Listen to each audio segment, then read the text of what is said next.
Hey guys, here's another homework question that came in, lesson 5.5, number 70. Okay, so let's take a look at it. We haven't seen a question like this together so much, so I thank you for that question coming in.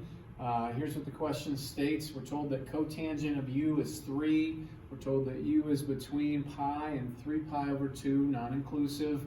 And then we're asked two questions. You guys would argue 4 questions, I get it.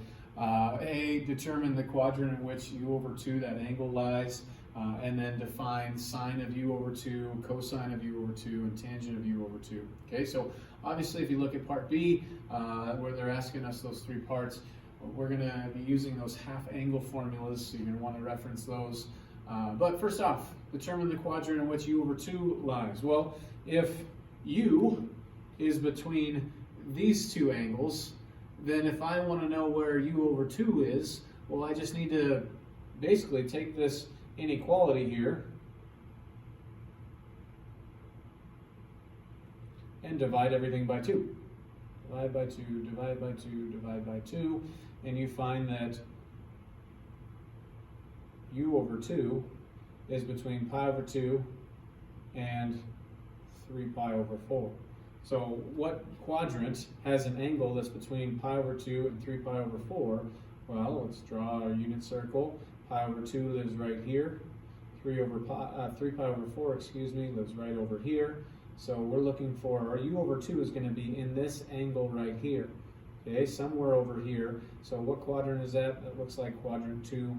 So our answer, determine which quadrant u over 2 lies in, is quadrant 2. Now, why is that helpful? That's helpful when it comes to using our half-angle formulas. If you remember, on the sine of a half-angle and the cosine of a half-angle formula, we have that plus-minus symbol on there, and it says in your notes that we determine the plus or the minus based on what quadrant it's in. So if our half-angle is over here in quad 2, what do I know about sine in that?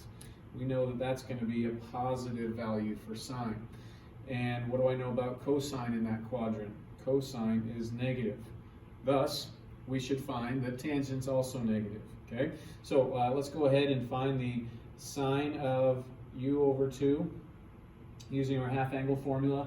Half-angle formula says that it is plus or minus, but we just talked about how it's going to be just the plus.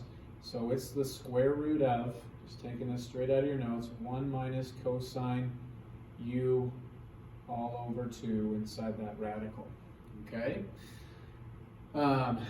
Likewise, when I go ahead and find cosine of u over 2, let's just get that part started as well.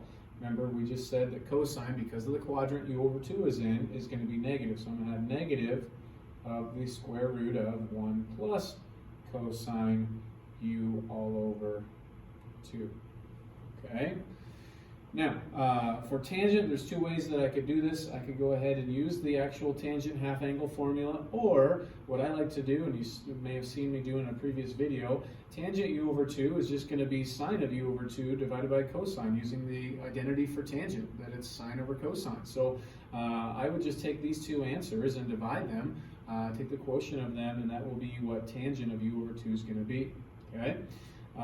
So notice that in order to calculate the sine of u over 2 or the cosine of u over 2, we need cosine u. Okay, so we're going to go back to this fact that we know cotangent u is 3. Okay, so let me graph that. We know that u was in between pi and 3 pi over 2, so u is down here in quad 3. So I'm going to draw a right triangle in quad 3 where cotangent u is 3. Would you agree that if cotangent u is 3, then I could say, let me write it right here, that tangent u, being the reciprocal of cotangent, would be 1/3. Okay, well, because of the quadrant I'm in, tangent being opposite over adjacent, okay, here's my reference angle for u, okay, opposite over adjacent. This right here, opposite, needs to be 1. This right here, adjacent, needs to be 3. Oops, I said 1 and I put a negative sign, but that's coming. Okay, 1 and 3. That gives us that ratio of 1 to 3 for tangent, or for cotangent, 3 over 1. Now, because of the quadrant we're in, we have to put the appropriate SIGNs on these values. In quad 3, both x and y, or cosine and sine, are negative. And then we can solve for our hypotenuse by just using Pythagorean Theorem. So 1 squared plus 3 squared makes a total of 10. So this is just going to be square root 10. Our hypotenuse is always positive in these. So that is going to help us, because now I can pull off cosine of this angle u, which is what I need over here. So this is going to equal the square root of 1 minus, what's cosine? Cosine is your adjacent over hypotenuse. Well, notice I'm going to take negative 3 divided by root 10, and I'm subtracting that. So that's subtracting a negative, which forces a plus in here, plus 3 over root 10, all divided by 2 in there.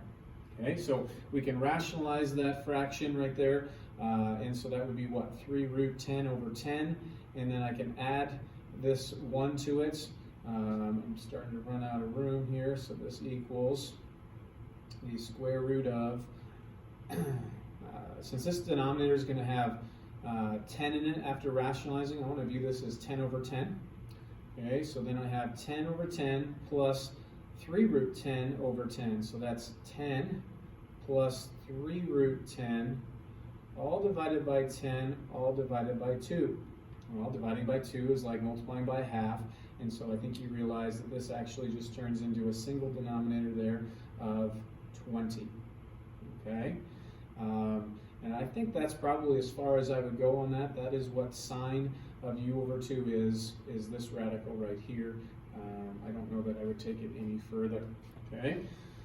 So there's sine of the half angle. Now let's do cosine of the half angle. Very, very similar problem. So this equals the negative, the square root of 1 plus cosine u. Well, we just did cosine u. Remember, cosine u was negative 3 over root 10. So here when I'm saying add negative 3 over root 10, it's really subtract 3 over root 10, all divided by 2 inside that radical. And once again, the same step of simplification pretty much. We have negative the square root of, I'm going to picture this as 10 over 10, because after rationalizing this, I learned that that fraction is 3 root 10 over 10. So I have 10 minus 3 root 10 all over 10 divided by 2. Dividing by 2, same as multiplying by half. So this fraction has a 20 in its denominator, and that's what we get there. Okay? So I could say for tangent, once again, tangent u over 2 is equal to this thing divided by that thing, okay, which is pretty ugly. So I could write that. That wouldn't necessarily be wrong. We're not terribly interested in us having these be rationalized final answers. I would be looking for that as an option. However, I'm going to change my mind. Let's actually look at that tangent u over 2 formula. Tangent u over 2 formula says that we need 1 minus cosine u all over sine of u. Okay, well, we're good with cosine u. We've been doing it a lot over here. Cosine u being the negative 3 over root 10. So here where I'm doing 1 minus that is really a plus. So 1 plus 3 over root 10. 3 over root 10, hopefully you can read that. All divided by sine u. Sine u this time, sine is our opposite over our hypotenuse. So this ends up being negative 1 over root 10. Okay, and now we just clean this thing up. And so we get here, once again, you can picture this as 10 over 10. So I have 10 plus 3 root 10 when I rationalize that, all over 10, all divided by negative 1 over root 10. Okay, dividing by a fraction, same as multiplying by its reciprocal. So I'm going to multiply the top and the bottom here by, I'm just going to multiply this fraction by negative root 10. So if I multiply that by negative root 10, I get negative 10 root 10 minus, when I distribute that negative root 10 to this positive term, 10 times 3, or 30, all over 10. And look, we've got factors of 10 in this, so we can, I'm going to go right up above here, I have more room there. We have divide each of those terms by 10. It looks like we've got negative root 10 minus 3. So that was the reason I went with the half angle formula. I was looking at how ugly this fraction divided by that fraction would be, and I thought this half angle formula was going to give us a little bit simpler of a look to a final answer. Okay, so hopefully this helps. There's what we had for sine of our half angle. Here's what we had as cosine of our half angle, and there is our tangent of our half angle. Okay, so squeezed a lot onto that little whiteboard, but hopefully that helps clarify that question that you guys asked. So thanks again for asking, and once again, hope that helps and you guys are staying safe.